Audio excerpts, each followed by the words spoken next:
name is Dr. Nora Green Lane. I am with the Wards7&8 DC Prevention Center, and I welcome you all to our week-long celebration with UDC Workforce Development to really discuss the opioid crisis here in the District of Columbia. And today is Talk Back Tuesday with students, youth, and other youth providers about the opioid crisis, but from different perspectives. And we're very proud to have Dr. Hutchins from Compton State on today. Yes, and he also has his class. Hi, everyone. Give your professor a wonderful round of applause. We're so glad to have you on. Dr. Hutchins will talk about his area. Then we have Chef Gerald Thomas from the UPO Workforce Development Training. Let's give them a clap as well. Chef Thomas, yes. We do have, and I will introduce our other presenters. We have our young folks from the Marion Barry's Youth Leadership Institute. And I would love to thank Mr. Kimry Hughes for helping us get these wonderful young people on. So let's give them a round of applause. We have Kayla Valentine. We have, don't hit me, Prince Green, he'll be on shortly. And Rashawn Bell, who was the gentleman that we just saw in that short PSA. We want to thank him so much for getting on. That is with the Ward 5 Drug-Free Coalition. So give you all a round of applause. I thank everybody. I thank you for your time. This is a very important discussion. As you can see those videos, and you can go to the Wards7&8 DC Prevention Center. It's Roz Parker, who is the director, the CEO of BRIC, who's the organization that runs the Wards7&8 DC Prevention Center. So let's give Roz Parker a round of applause for all the work that she does, because she also is head of the Ward 5 Drug-Free Coalition, and we have Miss Marsha Middleton on. So let's give them a round of applause. And I would like to introduce my colleagues, my staff, Miss Geraldine Bolden, who's also a graduate of UDC like myself, go Firebirds, and Dr. Lauren Ramsey. She's the community mobilizer for the Ward 5, 7, and 8 DC Prevention Center. My goodness, all of this. So everybody, thank you for taking the time to get on with us. And without further ado, I will let Dr. Hutchins introduce himself as well as his presentation. Take it away, Dr. Hutchins. Good afternoon, colleagues, and good afternoon, everyone, as far as this prevention science perspective. I'm so happy to do this. I'm here at Compton State University in Baltimore. I'm here with my class. And I wanted to start off with acknowledging how important it was that we just saw those great videos of people who have the lived experiences. And some of my students were making comments at the how much of a learning opportunity it is to hear from people who have made that transition and experienced these different opioids and different synthetics. And I wanted to just to let you know, because we're seeing the same thing here in Baltimore. Not only is the fentanyl an issue, but there's a new one that's popped up last year that kind of went away. It's called carfentanil. So, and I understand from my people that work in this field that the carfentanil is even stronger than fentanyl. So, and we're talking about substances that are essentially poison. We're not talking about substance abuse here. We're talking about a poison prevention. So I wanted to put it in that perspective. These drugs were never designed to be drugs of abuse, or like heroin was, or like marijuana is, or alcohol. These drugs had other destinations and other capacities to use. But I wanted to spend a few minutes talking about trauma and the kind of work that we're doing. And just as a way of introducing this topic, let me just take 2 seconds to introduce myself. I've been working in this field for about 30 years. And my first exposure to this was working in a maximum security detention center in upstate New York. We had kids coming in from Rikers Island who were in Rikers Island that had been transferred to our treatment center up in upstate New York.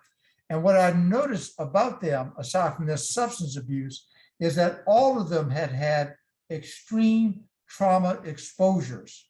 extreme trauma exposures. We had children who have been abused, neglected. One child was set on fire. They've had sexual abuse experiences, psychological abuse. And we know that not everyone who has abuse experiences or trauma exposures becomes addicted to drugs. We know that to be a fact.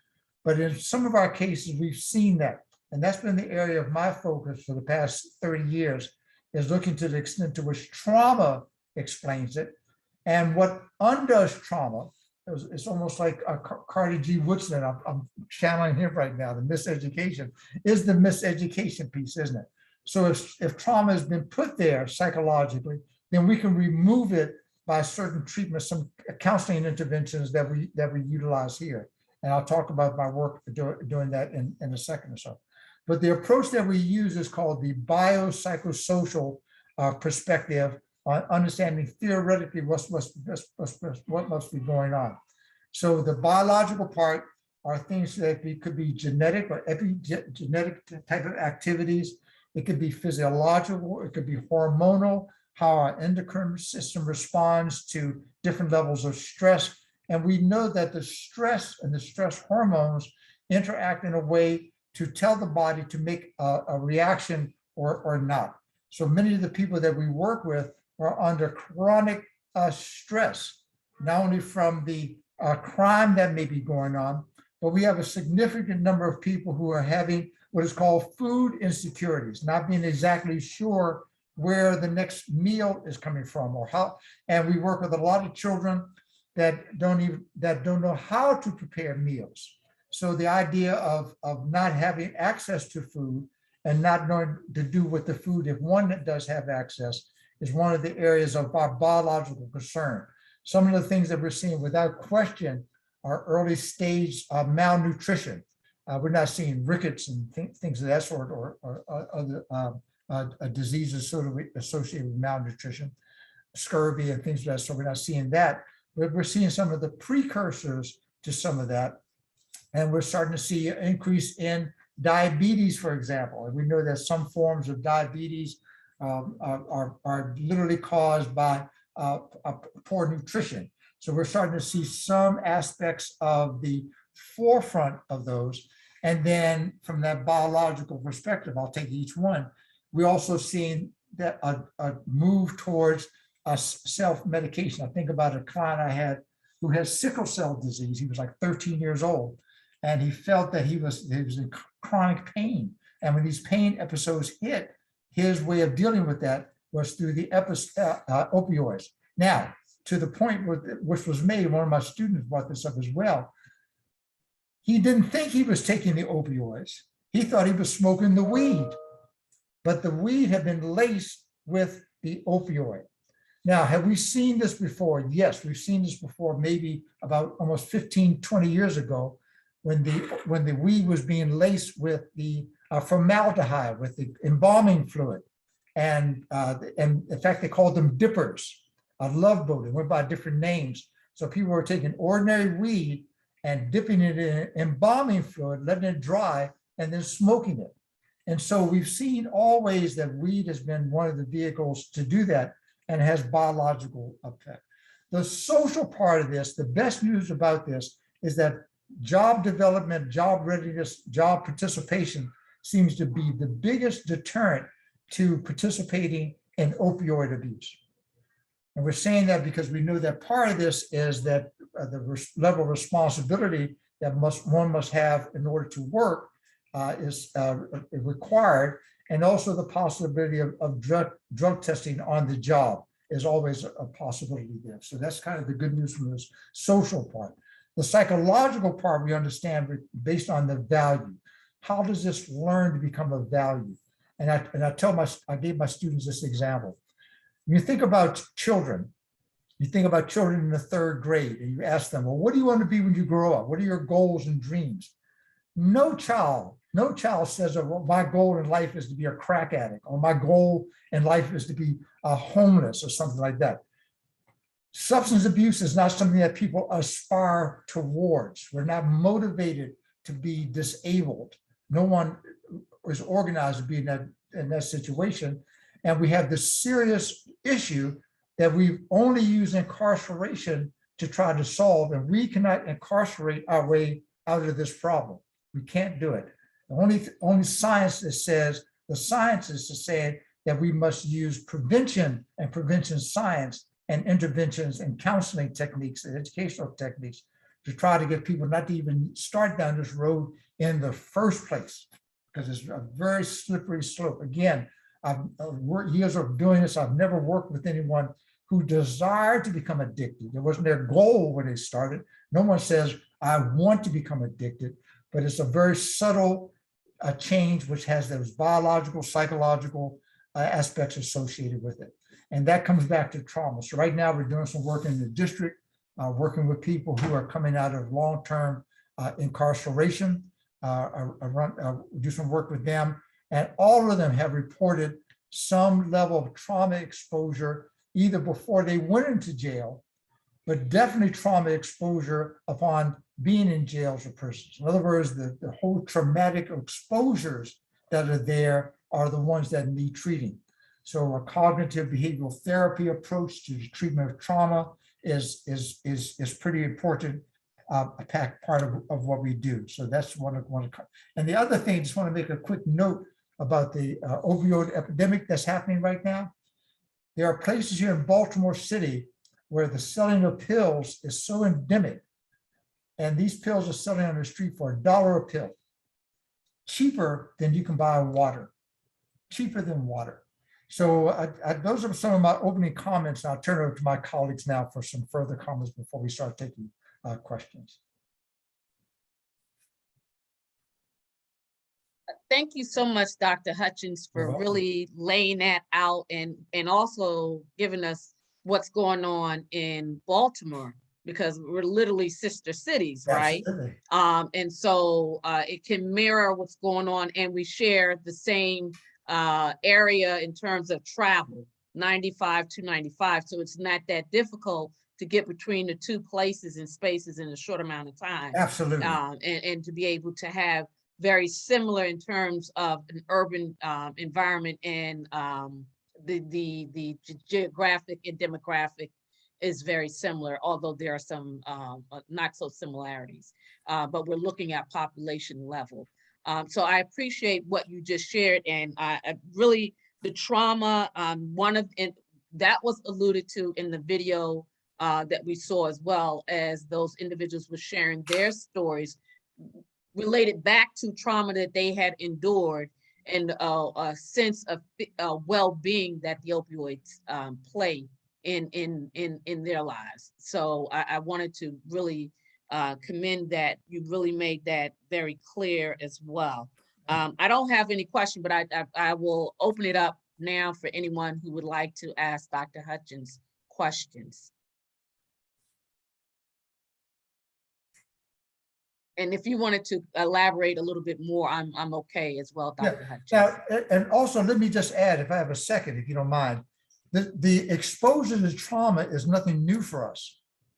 I mean, we could trace this back to times in which our ancestors were taken from Africa, the trauma that was experienced on those ships, the trauma of experiencing, all one has to do is go to that beautiful museum that you go to in DC and spend a little bit of time on that first floor, and you will clearly see that we have been exposed to unbelievable amount of trauma and that whole experience.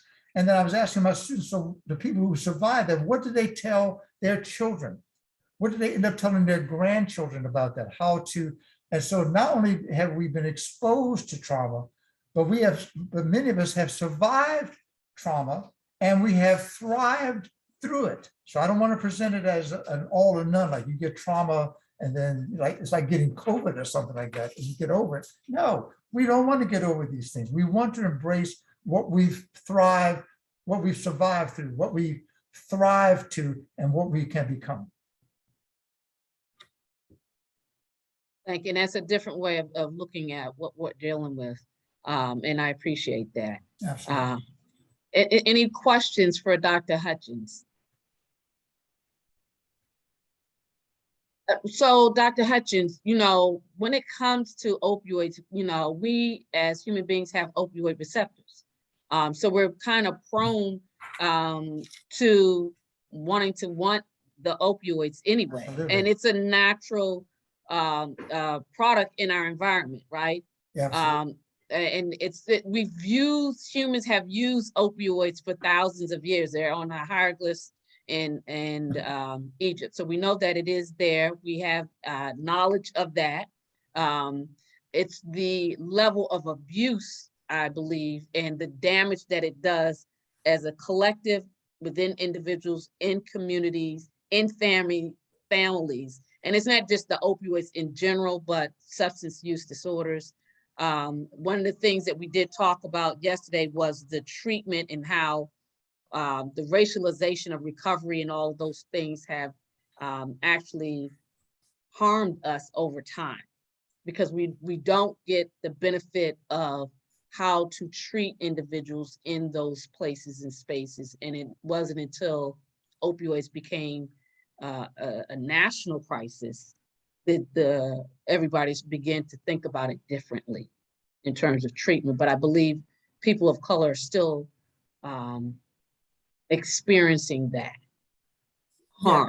Yeah, and when you think about about 40 years ago, that's when the treatment was in the form of methadone, wasn't it? So we've gone from methadone treatment of heroin addiction, which is at least 40 years old, maybe even longer than that. I'm not exactly sure, but it's been around for quite some time, with the idea of trying to move from methadone now to what we talk about, Suboxone. So Suboxone is the wafer that you put under the tongue now to try to block those receptors. And look at all the benefits that we've had from Narcan, for example. In every one of my classes here, I have someone come in from the Narcan community to share with people exactly how that works.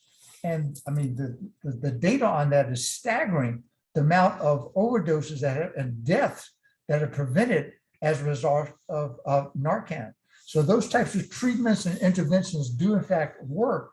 But what needs to complement that, the complementary part of that, is the other part of, so that's the biological part, but the psychological and social part need to be there as well. So moving people into psychological wellness, moving people into workforce development needs to be a part of that strategy as well. So yeah, we need the medication. There's no question in my mind about that. But we also need the other parts of that, which are the employment and the educational psychological part of that is too, Dr. Flynn.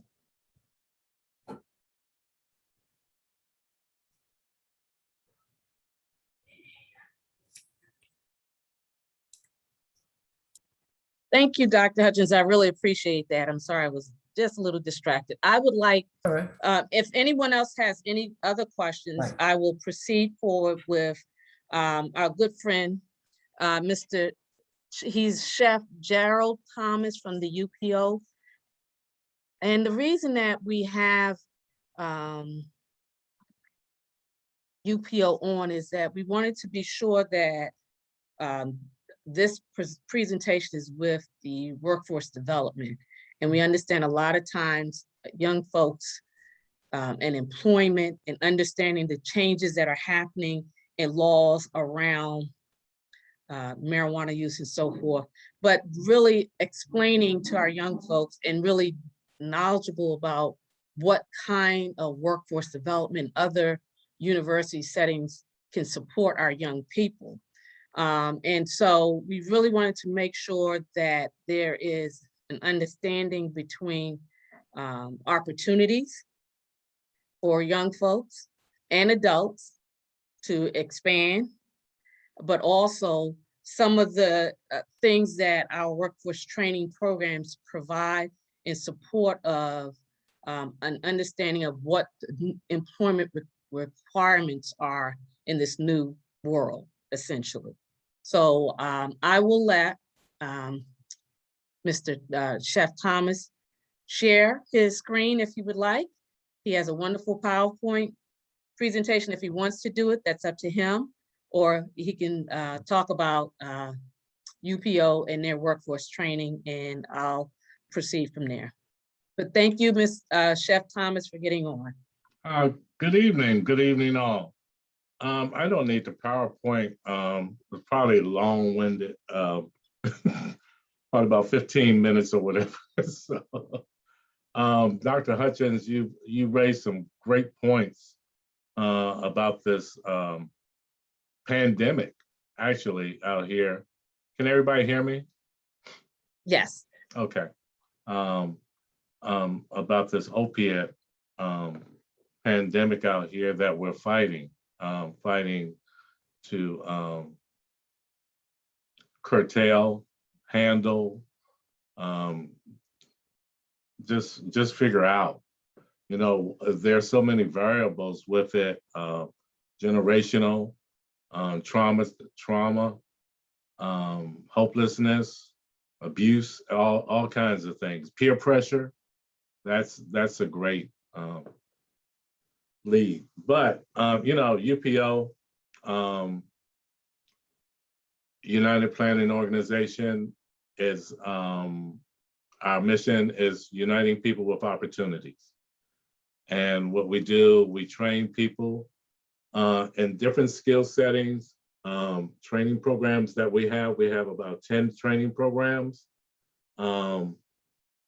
We prepare customers to earn national accredited certifications in high demand jobs. You know, one of them is the broadband telecommunications network. Cabling, just knowing that you're remote from your TV, that's what the broadband is about, fiber optics, things of that nature. And that comes with, you know, your home entertainment system as well. But it also comes with that national certification, OSHA 10. You can move to the next one, because I'm not going to go through the whole PowerPoint. I'll just briefly touch base on them so I won't be long-winded. Or can I do it? You can go to the next one.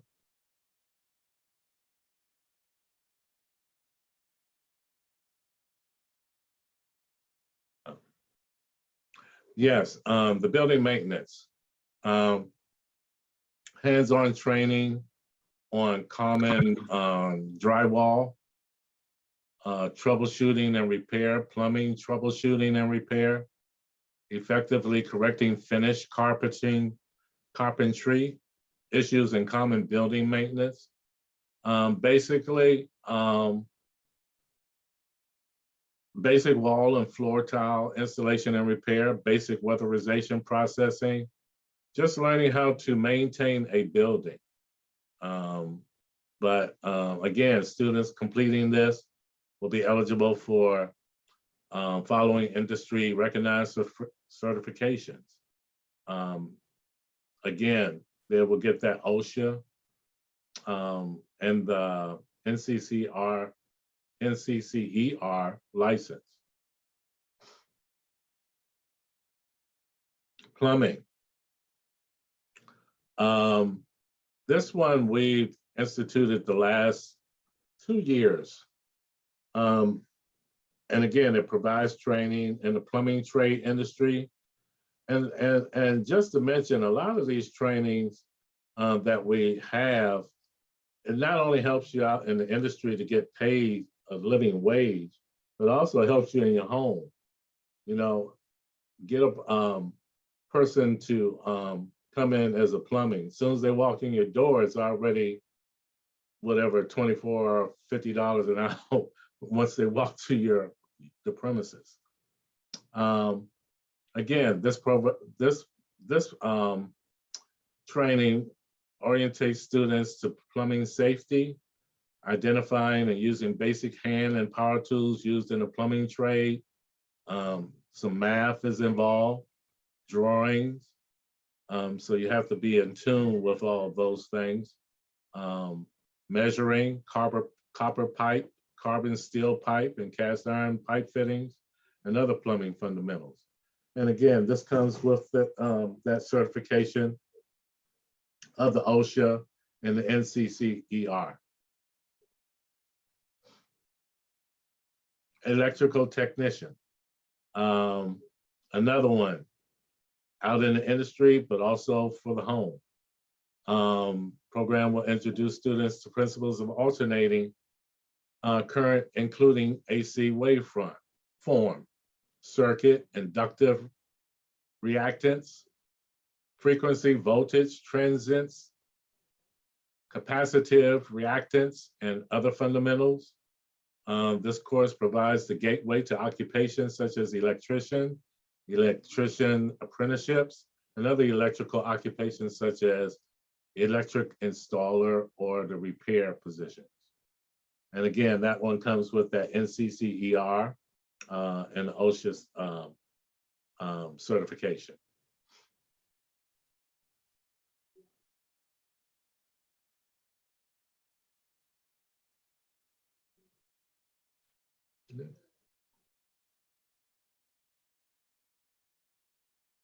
That's me to the right.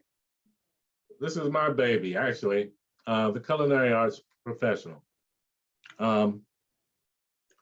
As we all know, with this pandemic, the food industry has been rocked enormously, but still, I still continued on doing a training program in person during this pandemic. I just made the class smaller, but it was imperative that this is in person, because if I would have did it virtually, anybody could have learned just like watching the Food Network channel.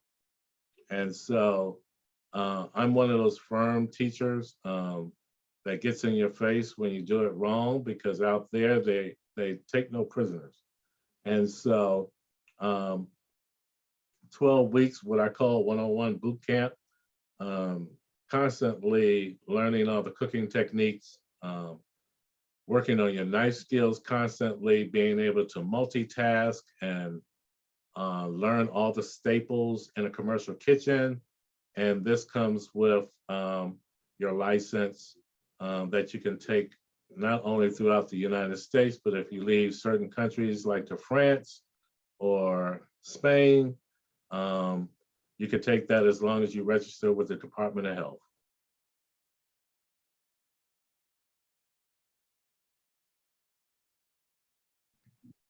Chef Jeff, I know we're running a little bit behind. I wanted to make sure we got, I would like for you to really, thank you so much, because I wanted folks to know, as we have a university class online, we also have opportunities for young folks to be able to be in apprenticeship programs and learn trades. And we believe that collectively, they're both equally important. Exactly. And so what I really would like is for you to share about the what individuals or that are involved in your training programs around the employment drug testing, and what does that look like? How does that impact young people or students in general around accessing and becoming employed? Are there a requirement to be tested? And if so, Sure. why, and how do people react to that? And how do we address that collectively so that it doesn't harm our young folks or people that are interested? Right. So we do drug testing for each one of those training disciplines that I just talked about. And we do have what we have known, with the legalization of marijuana. So we've had to curtail or revise our plan. And so I'm gonna use culinary as an example. So the culinary training program is, most of the disciplines are 12 weeks. And while they process in, after they do the documents and the assessment test, then they're scheduled to go do a drug testing. If they come back positive with anything, then we have a talk with them. The caseworker has a talk with them, and they might not let them come in at this moment if it's something other than marijuana.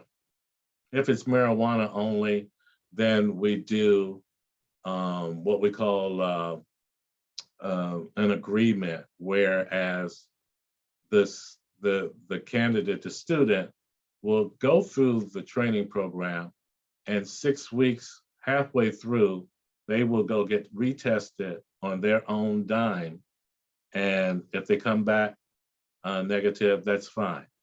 If they come back positive, they can complete the program, but where the job readiness piece is, they're not ready, because the industry will not hire somebody who is impaired. And I'm using the culinary as an example because in a commercial kitchen, it's very dangerous. You have knives, you have ovens going, you have people flying around in the kitchen.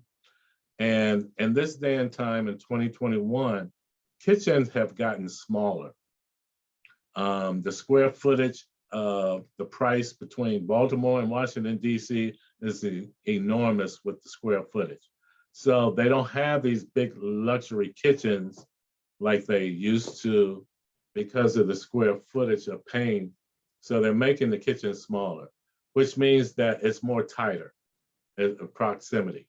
And people are basically on your back, trying to get this meal out to the customer, presentation, cooking to the right temperatures and everything or whatever and stuff is a must and everything. So it's very dangerous. So it's impossible for a person being impaired on anything. You know, most companies in the food service industry ask, what medications are you taking? You know, are asking the questions, what do you have bipolar or schizophrenia? And I have worked with those type of clients who have had those type of disabilities, making sure that their medication is on point and that they're having constant dialogue with their physician. So I think, did I answer basically, or did anybody have any questions at that point? That's really interesting to know that you guys have that incorporated into the training of what you do. And I see Dean Smith from UDC Workforce Development is also online as well. So if anyone has any questions for Chef Thomas, please go ahead and ask. Chef, I just want to make a comment. First, thank you for what you're doing. I think it's very, very critically important that you mentioned that.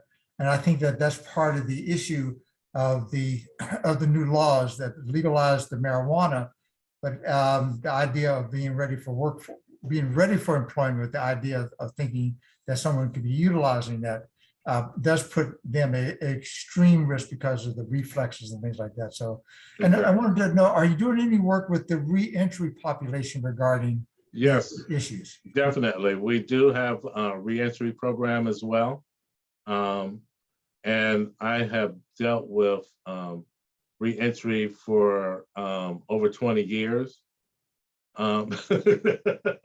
So I'm not new to a person coming out of incarceration and knowing what the challenges and barriers that they deal with, because there is that traumatization, there's that being institutionalized. So it's work with that. But again, you know, working with them, you can be very successful. I have seen a lot of people, some of my classes were mostly people out of incarceration. But one of the interesting, I'm glad you raised that question, because one of the interesting things was a person who wasn't incarcerated being in the same class with a person with multiple people who had been incarcerated. Because we do, I do a piece in there in my program that's called Life Skills or Self-Empowerment, that I utilize everyday life skills experiences, and they bring the topic to me, whether they're being tardy or they're smacking their lips when I give them something to execute, or if they're, you know, just giving excuses of why they have to leave early or things of that nature or whatever. And I use those as the life skills topic, and we work with that. So the interesting point of people being incarcerated, and they've served their time, and that's one key piece about that. They served their time, now they're back out here in the community. But some people who have not been incarcerated have to get over that hurdle with the factor that, okay, they're out here in this community just like you are, trying to get a chance. And so to bridge that gap too is usually a challenge. And usually, it works if they come in with an open mind. If you're doing that type of work, we have to talk offline, because we've connected on this, and we're working on the project we're working on right now. All right. So I've done a lot of work in that. Oh, good. Okay, we'll definitely be talking. And I still have a connection with CISO, so I just emailed them again. Oh, excellent. Send me students, send me candidates.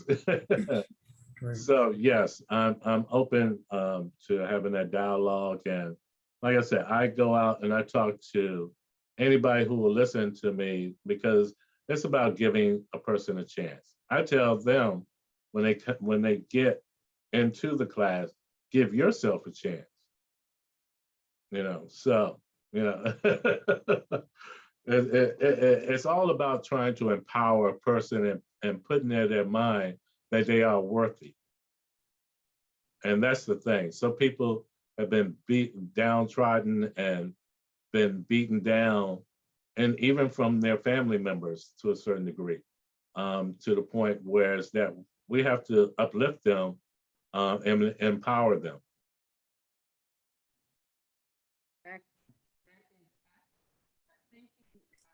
Thank you for what you do. Yes, I appreciate it. Excellent point. Excellent point. Dean Smith, did you want to make any comments? And thank you for joining us. Good afternoon or good evening, everyone. I'm sorry I'm running late. I'm just jumping in. I have another meeting to jump to, but welcome. I don't have any comments. It sounds like amazing, great discussions, and a lot for us to learn and share insights and information. Thank you. And thank you, Dr. Smith. It's good to see you on You too. monitor. You too. Well, if anyone has any other questions, I would like to bring our next set on. Does anyone have any other questions for Chef Thomas? Because I think that's it's a critical role that he plays, as well as what the workforce development lifelong learning does for our communities, and especially with young people and giving options. Dr. Nura, you're breaking up a bit. Oh, my apologies. Couldn't hear you. Can you hear me now? Oh, yes, that's better. Okay, let me turn my volume up. Maybe. Okay. I'm excited about our next one. Oh. I want to thank you guys because I believe. Nora, put your headphones back Oh. on. Not happening. Good gracious. No, it's better now. I think it's because you're moving around. Oh, see. There you go. Right there. Talk. You hear me now? Oh, Yeah. okay. I'm closer. And Yes. okay, thank you. Don't move. All right, I will do my best not to. Hopefully my mouth will catch up with my brain. I'm gonna let the next segment go next. Who I have with me right now is Mr. Nathaniel Green, who's also a former Youth Prevention Leadership Corps, as well as a recent graduate of Morehouse College. He serves on the Senate, which committee? Armed Services. I actually just got to hear about Afghanistan. So Armed Services Committee with the U.S. Senate. And I'm pleased to have him. He's also my nephew, but he's an excellent, he's done a lot of work with young people. He continues to serve his community. So I'll let him put the speakers on. Right, the headphones, it'll be better, please. Mhm. And then you just put it on the neck.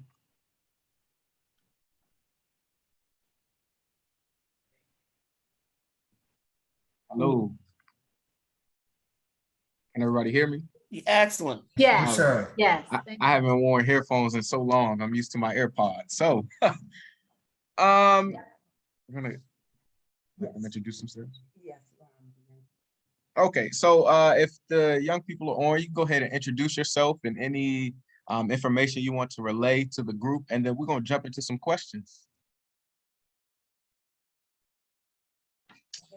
You can go in any particular order. Kayla, go ahead, Kayla. One time, I'm 19 years old. I go to Delaware State, majoring in computer science, and I'm a youth congressional member for Marionberry Youth Leadership Institute.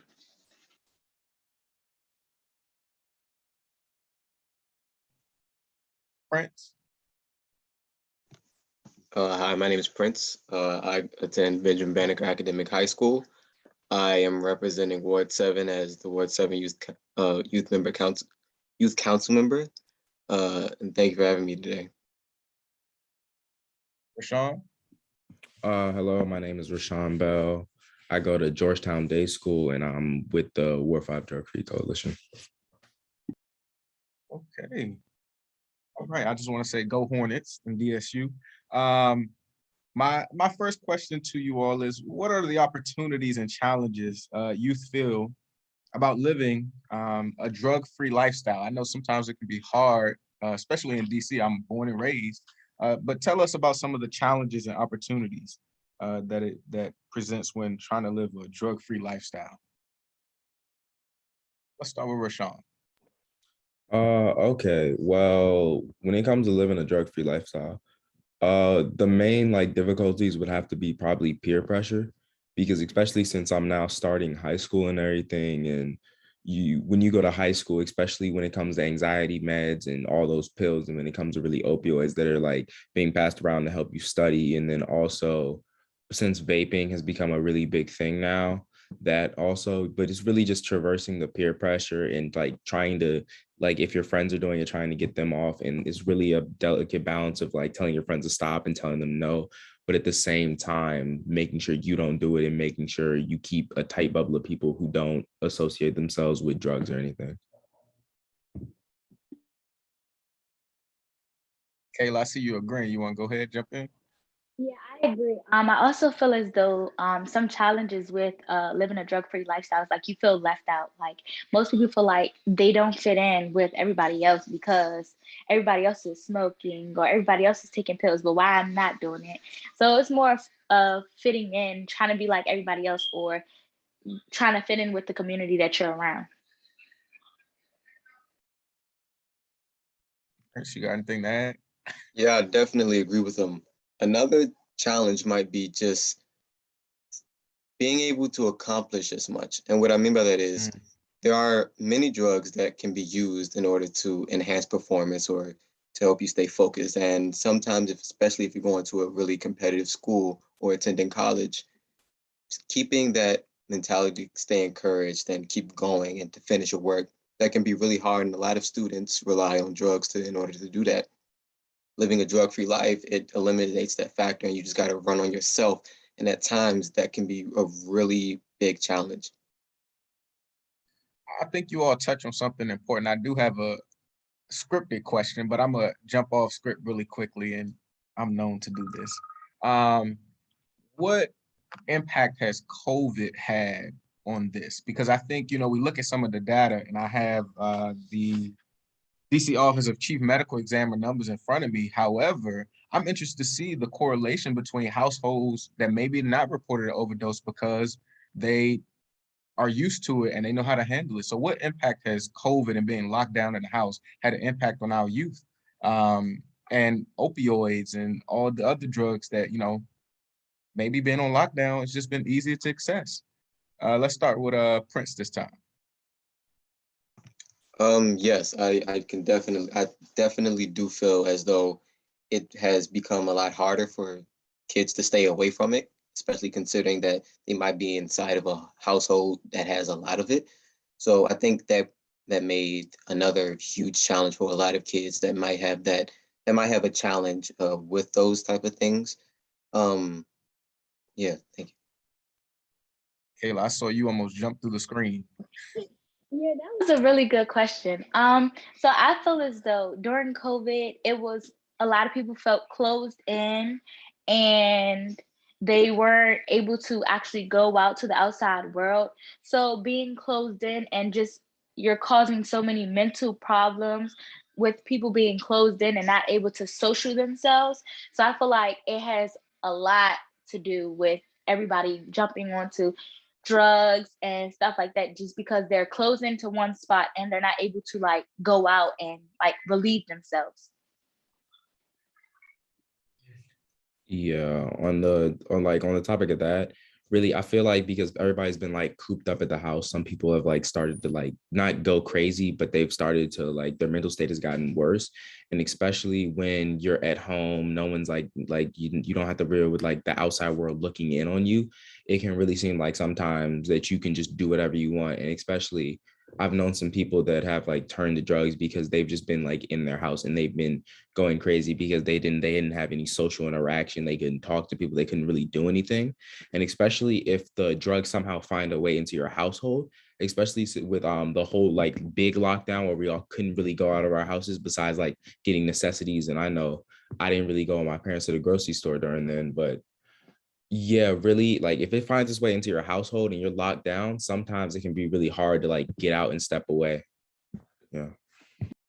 Yeah. I totally agree with that. I taught for 8 months and 2 days, and I taught 12th graders, so I understand the impact of that. My question is, do you feel supported trying to live this drug-free lifestyle? I know, organizations like the Wards7&8 Prevention Center are here to support us. However, other entities, they just can't do it alone. It comes with some partnerships. Do you think youth feel supported in that mission? We can go to Rashawn.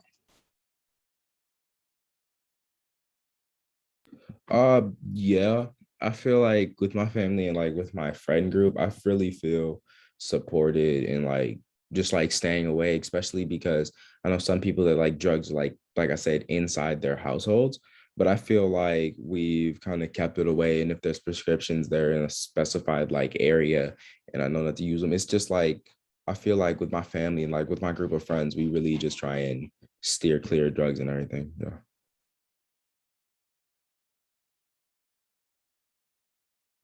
Anything to add, Kayla or Prince? I feel supported inside. Okay, I would say as a family or with family and being inside of a home, I feel supported. But I feel like living in Ward 8, going outside your home, it's support in the community. But once you live in like Southeast and Southwest and stuff like that, it's like going into the street, you have people jumping at you, like, oh, I got this, you want this, oh, well, you're beautiful, I'll get you this. It's kind of, you're not supported because they're throwing it at you. But it's like when you're in home and your family's not doing it or they're keeping it away from you, you're more supported. So it's kind of like yes and no. Yeah, I definitely agree with what Kayla said. When it comes to like, when we're looking at it from a community standpoint, I can't say I feel supported for those exact reasons that she said. But when it comes to family, I will say I am supported, especially being in a family where I have people who have suffered from addiction from these type of drugs, and they try to continuously remind me like, hey, this is not what you want to do because this can send you down this road, or this can impact your life in this way. And you just want to stay clear of that. So I definitely can't say from like my family personally, I am definitely supported. Yeah, I think it's interesting. Opioids, sometimes it takes seeing someone personally overdose uh, to almost like Prince said, it's almost like a reverse psychology thing. Like, yes, I seen you do it. No, you shouldn't want to do it this way. What impact does social media and popular culture have on youth drug use? I was listening to the radio actually on my way here, and I was listening to Frank Ski and Nina Brown. And they made a comment that was very interesting, or they were replaying actually Ron Moulton. They were replaying him, and they were having an interview about the gun violence. And he said, you know, you'll have somebody on a radio station talking about shoot it up, go get some needles, shoot it up, and da-da-da. But then it's let's have a peaceful protest against drugs and all of that. So what impact does social media and popular culture have on youth drug use? Not that I'm saying that they are correlated. I'm just saying that, you know, I want to ask you all, what impact do you think it had? I feel so as good as the thing where you Kayla, I think you have your, there we go. I can hear you now. Go ahead. being as though with the social media, with them being having like a lot of followers and stuff like that, I feel as though they glorify the use of drugs, or they use it as, well, if they do it, what's so bad about me doing it? Because they're getting fame off of doing it, or they're making money from doing it. So why can't I do it? Or I can do it this way. This is how they said it in the song, and I could be making what they're making. So it's kind of like I feel as though with the fame they have, they glorify it instead of using their fame in a way to tell them, like, I did it and this is my result from it. Don't do what I do. Yeah, I definitely agree. I do think that that line between do rappers like advocate for it versus them fighting against it, I do think that line can be kind of gray at times and a little bit shifty. But I do feel like sometimes in a lot of situations, a lot of rappers kind of glorify the use of drugs, as Kayla said, and they try and make it pushes this agenda that drugs are cool.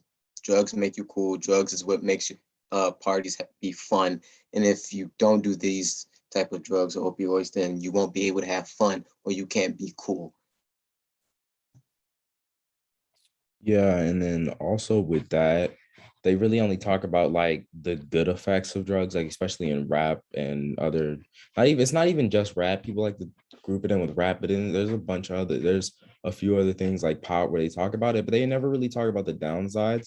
They never really talk about like the withdrawal symptoms, you accidentally getting addicted, the adverse effects. They never really talk about that. They only really talk about the high, you having fun with your friends at parties and all this stuff. They never really talk about the lows. And especially with social media, with a bunch of people just like posting them smoking and stuff and doing all that, I feel like Prince said, it really pushes this agenda that like all the cool kids do drugs, and like drugs are this normal thing. You shouldn't really like, oh, drugs aren't this big thing. Like, oh no, you shouldn't be scared of them. They're just, it's just weed. It's just this, or yeah. Yeah, thank you. Kayla, go Um, ahead. I To bet you. add that I feel like it's a very distinct from our generation of music and the 90s or the 80s. Like if you really look at it, older school music really have a message to it, and our music is more like rowdy and party that. It's not a really a message they're sending out. They're just like throwing guns and weed or drugs into a video and making it look good. I can't deny that. I totally agree. Coming fresh out of college about 2 years ago, you play one song and the whole club is going up. But don't tell nobody I said that. Prince, you want to go ahead? Oh yeah, I just wanted to add one little thing. I do think that now a lot of people with some type of fame or clout are starting to show like the downsides of these drugs and impact. One example being, I'm pretty sure y'all know who Book Gang is, or you might not if you're kind of older. But he told his story, and he told a story about him doing drugs and where it got him in life, and then he tells us about him eventually stopping it, or um and like him converting to Christianity and believing in Christ. So I do think that there are some people with fame that are starting to tell the youth about the the downsides of drugs and stuff like that. Yeah. And one of my last questions, I'm gonna have a follow-up to this. How can youth and students navigate life challenges to achieve academic and career success? And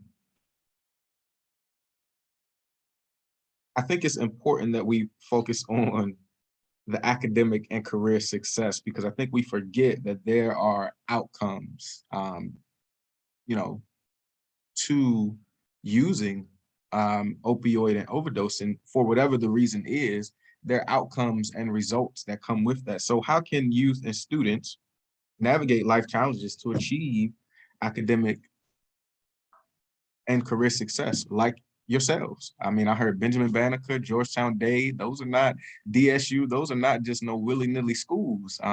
So give us some tips, give us some for the youth. Let's go, Prince. One major thing that I think needs to happen is surrounding yourself with people who have like-minded goals as you, or who actually want to do things with their life. And what I mean by that is, I'm not saying surround yourself with people that want to do the exact same thing that you want to do, but surround your people that actually want to make it out. Surround yourself with people who are passionate about things that they want to do in their future.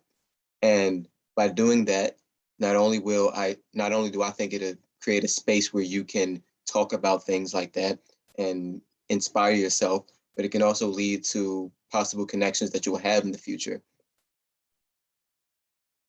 Rashawn.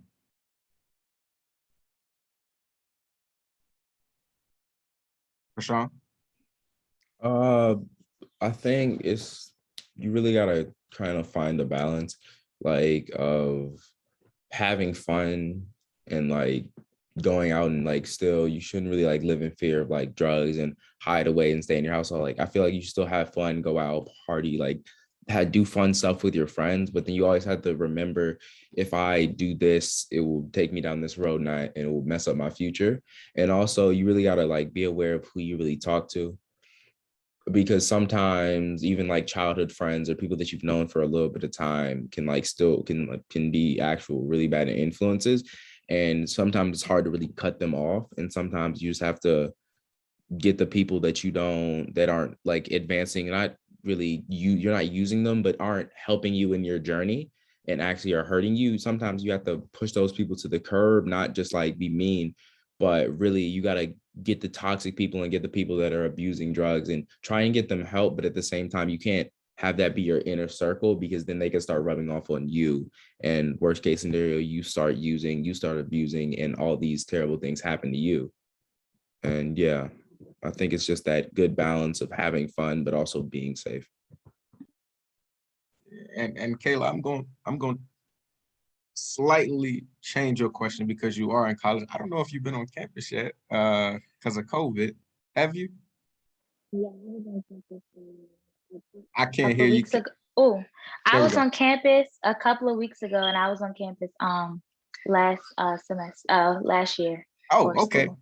Okay, so this is a good question. How can, when you're looking ahead and, DC youth, we leave and we go to all of these universities and all of these great careers, how can we focus on our challenges? Because it's easier, I'm just being a witness, to some of my friends, it's easier just to go and get the fentanyl and say, forget everything that I've come to do at this place. I'm just so stressed. So how can we motivate ourselves? Not necessarily, our surrounding circle, that's great. But what about ourselves? Doesn't it take some self-motivation there, especially at college? For me, I personally think like maintaining your personal values and boundaries is a really important thing, because as long as you know like your self-value and where your cutoffs are, it shouldn't be that easy for somebody to come and break that boundary for you, because that's a set boundary that you know for yourself. And knowing your personal value is so that nobody can break you down. Like if you know what your worth is, then it shouldn't be that easy for somebody to break you down.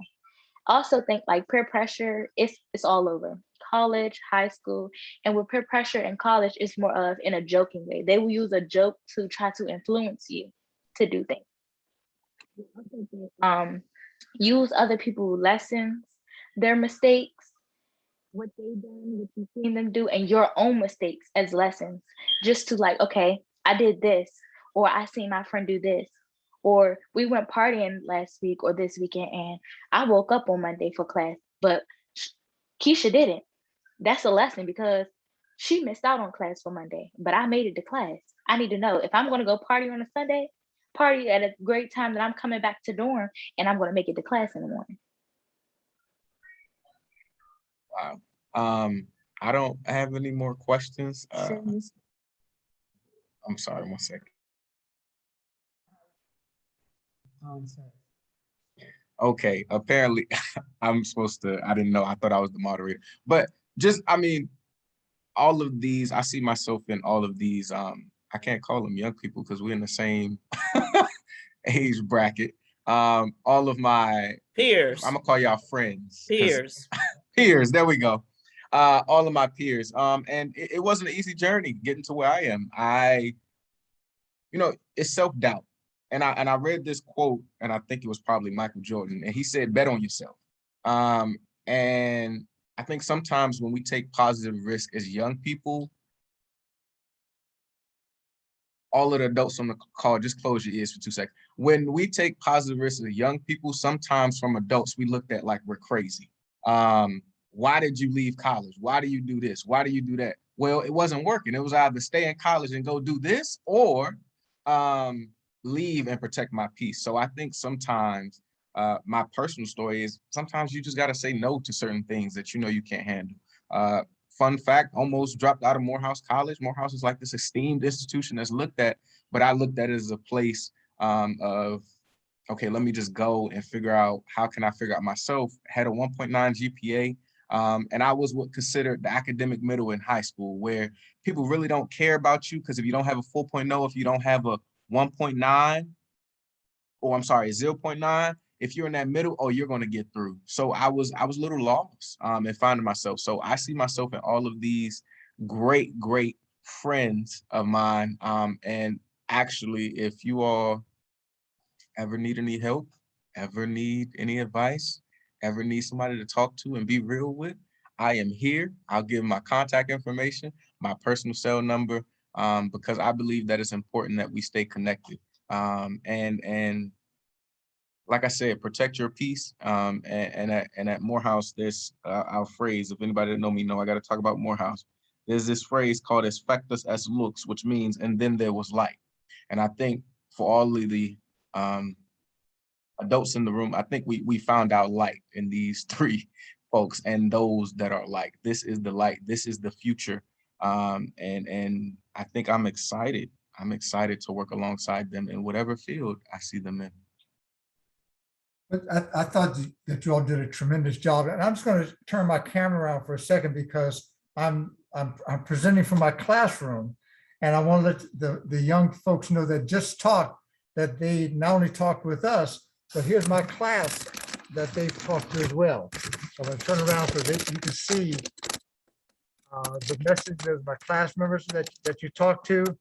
So I want to let you all know that your words were heard by multiple generations, number one. So I think that that's important to know. And also I wanted to give you several words of encouragement if I can. I think that you're exactly right. So, the drug epidemic has been around for 50 years. It has been around for 50 years, and we have survived it, and most of us have thrived through it. So it's nothing that can beat us down. We are experts at managing things, and experts at managing the trauma. But I really appreciate you all providing your lived experiences for us, and keep on doing the great job that you're doing.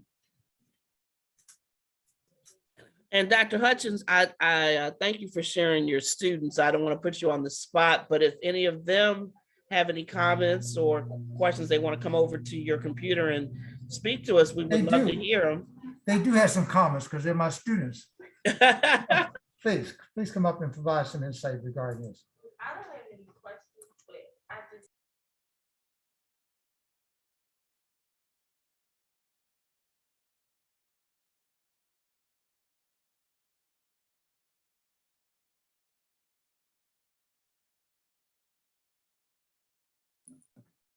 I don't have any questions, but I can agree about what they were saying when y'all were talking about how like you surround yourself around people and being that like it's like a jump, like everything bounces off each other, like people's energy bounces off each other. So if you surround yourself by people who want to get far, like you'll want to, they'll motivate you to want to get far and like and everything. That's all I was saying.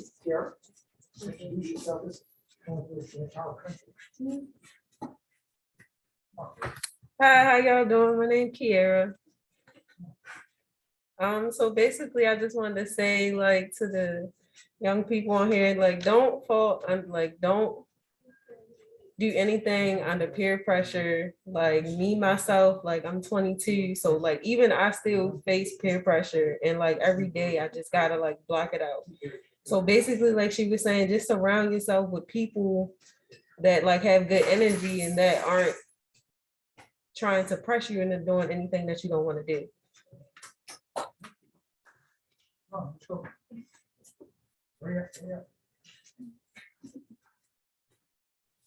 Hello, my name is Sydney. Just to piggyback off of what my classmates were saying about the peer pressure, it's very important to be aware of yourself at all times, and not especially at this age. I know it can happen at all ages, but it's important to have like self-awareness. Me personally, I have a great group of friends who motivate me, who like we have, I think Rashawn was saying this, I'm not sure, but like people that have like similarities, like I forgot what exactly he said, but like similar traits, similar goals. Yes. And with that being said, like when I'm down, when I'm having issues, like staying motivated, like I can easily look in my circle, like are these people are on, like these people are on track, these people are motivated, let me do the same. So yeah.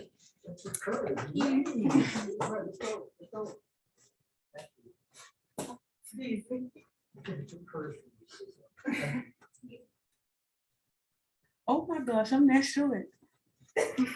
Yeah, can y'all see me? Okay, my name. Oh, y'all can see my head. Sorry. Okay, so my name is Michael, and hold on. Well, I could piggyback on the peer pressure comments, even though we're around the same age group. Well, as some of y'all, because I'm only 20, and I just turned 20. Peer pressure is terrible. Taking it as I don't really have a lot of friends and I don't really go outside. So it's kind of different for me. I only really mostly be around my family.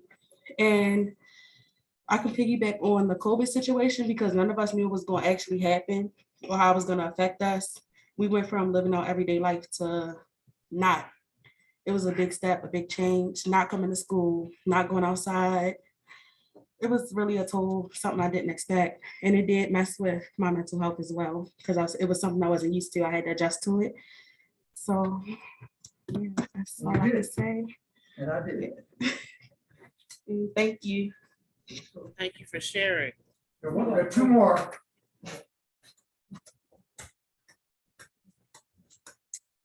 Hi, my name is Jaleesa. I'm going to piggyback off of what my classmate said about having a strong, like a friend system. It's very important to have one of those because peer pressure, it is going to come regardless. You just have to, have a voice. You have to be able to say no. And having someone to talk to is definitely very, very important. When you think you're by yourself, you're not, you have people, you just have to know who, to talk to.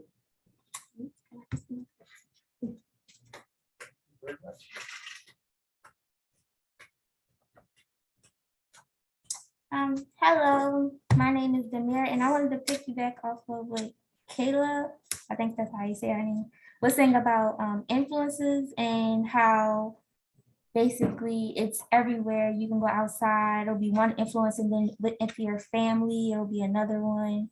And I just wanted to say that it's really important to have self-awareness and know what's better for the greater good of yourself before you put yourself, or even if you don't put yourself, but before you step outside, because, or go inside, because there's an influence everywhere. So you just need to be 100% ready to know this is a possibility. Like someone could try to throw drugs on me or alcohol or something on me outside, but it also could happen inside. So we need to be grounded in ourselves to know, is this something I want to do based off of what we already know about the people who are addicts and things like that? Like, would I want to potentially put myself to be in that position? And that's all I got. Thank you. So I wanted you to hear from us students. All of our students have experienced some amazing life challenges, some amazing events, and we're right here in the heart of Baltimore City. So we see the opioid up close and personal. The Freddie Gray incident that happened 2 years ago happened a mile from where this campus is. So we're very, very familiar with what's going on. We appreciate the opportunity to speak with you, and I appreciate the opportunity provided to my students so that they can make the connection with the great group of students that you're working there with, sir. So I appreciate everything that you're doing to work with them. And thank you, and thank your students. We definitely appreciate everyone's honesty and input. Dr. Green?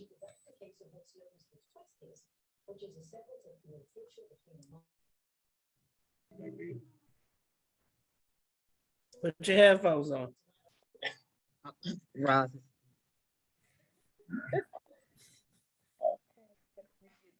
Today. So I want to thank everyone. First of all, I want to thank my nephew, Nate, Nathaniel Green, for being an excellent moderator on the dime.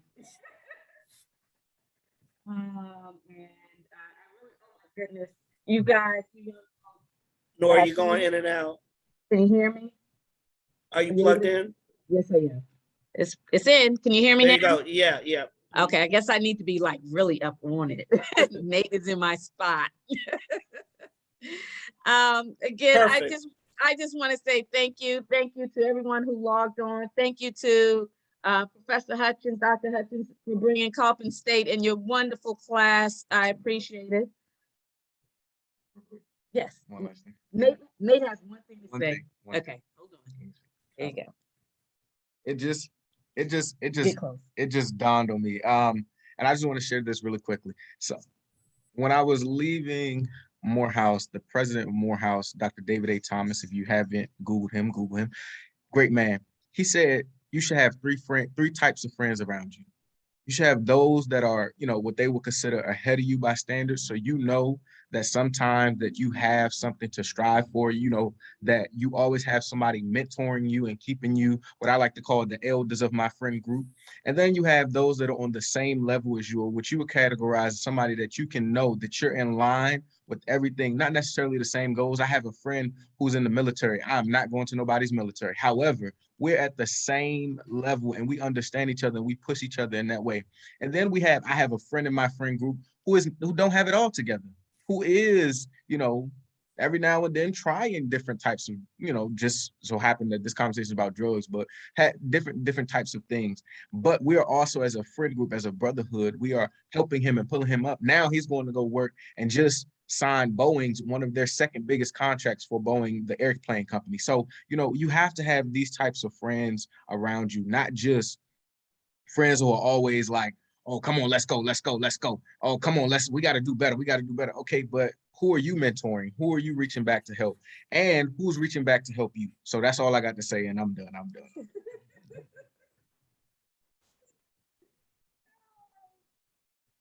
always been an old soul for us. Can't hear you. Wonderful to hear a young There folks. you go. Wonderful to hear young folks. He's been an old soul for a very long time. But what I really did appreciate, Prince, Rashawn, Kayla, your whole presence and just really your powerful words to encourage young people, because the young people look exactly like you. They are from exactly your location, where you live. Nate grew up in Southeast. His first school was Simon Elementary in Ward 8. He went to KIPP school, so local. And so we can encourage, but I love the fact that each one of you all are number one, are involved in positive activities. So shout out to the Marion Barry's Youth Leadership Institute. Shout out to the Ward 5 Drug Free Coalition. Shout out to the organizations and the universities that are continuing to lead the future with our young folks. So shout out to all of you guys that are doing this. It's for everyone, and everyone has a role, whether it is a university or workforce development or any other entity. We all have the opportunity to make contributions, and we know that substance use is sometimes can be a barrier, or it can be an opportunity. And so let's use this moment as an opportunity to challenge ourselves, to be better, to do better, as well as what Nate said, bring somebody with you. And this is why recovery is so important, because if you know folks in recovery, they always come back for someone else because they walked that road themselves. And folks that are in recovery do it every day. Thank you so much. Those were powerful words that our young folks did. This was an amazing conversation. Thank you, Dean Smith, for being a part of this, bringing Dr. Hutchinson our way. Thank you so much. Thank you, Chef Jeff Thomas and UPO. I really do appreciate it. I will let Roz Parker close us out. Thank you so much, everyone. Okay, one quick housekeeping matter. Please complete the exit survey. It's in the chat. Thank you, Geraldine, for putting that in there. And thank you, Geraldine and Dr. Green, for your hard work, time and energy and effort in pulling all together all these great pieces. So hopefully you all, this was a wonderful day 2. Day 1 was excellent as well. We have day 3 and day 4. So for those of you that can join us tomorrow and also on Thursday from 4 to 6, the same link will get you in, but we are trying to keep track of the numbers. So if you could register, if you haven't for those days, please do. But just know that the same link that you used today will get you in tomorrow and Thursday.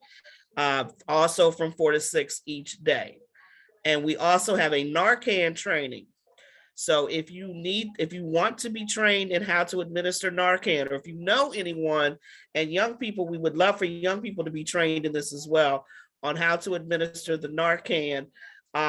Geraldine, I'm putting you on the spot, but if you could drop that in the chat, we can wait a minute for that. But there's a link. Okay, I see you. I'm gonna let you share your screen in a minute. I'm gonna be quiet. You can share the screen. But we have a Narcan training coming up on Thursday at 12 that has a separate link, and HIPS will be doing that training with us. And so again, we encourage anyone and everyone. It's very important. Narcan definitely saves lives. And so we need as many people comfortable with how to administer it. And so that's why we wanted to do a Narcan training. And you get a certificate. So you will get a certificate that says you are certified in administering Narcan for people that like to keep that. You can put that on your resume for young people as well. So wanted to put that out there.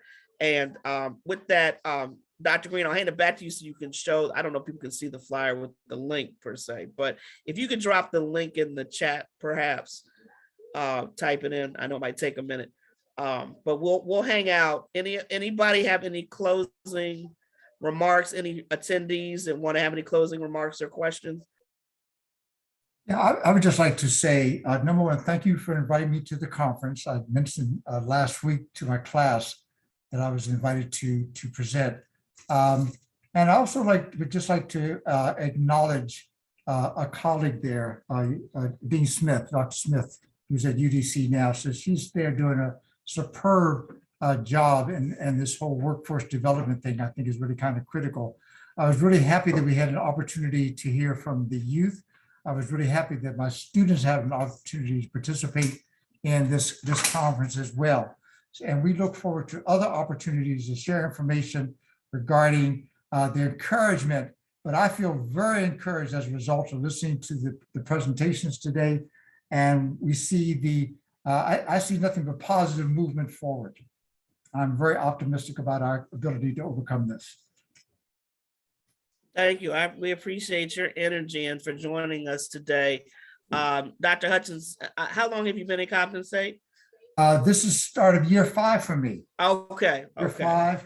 Very good. I'm relatively new to the academy. I've been a licensed clinical professional counselor, and I've been encouraged then to go into the academic world now. So I'm very interested in research and trauma-informed care, and I teach in the Department of Psychology, Counseling, and Behavioral Health. All right, that's excellent. I was asking because I have a board member, but it would have been before your time, who is a graduate of Compensate. Oh, okay. So, yes, indeed. Year 5. Yes, indeed. Okay, no, that's wonderful. That's wonderful. I mean, your students are very fortunate to have you. You have great energy. I might. Things to cover. Hey, you motivated me. I might come in there, sit on one of your classes. Please do. You're welcome. They would love to have you here. And I rarely say that I want to go back to school. So that tells you what kind of energy you're coming with for me to offer to come sit in the class. Yes, indeed. Yes, indeed. No, that was excellent. So with that, I'm actually going to stop the recording, and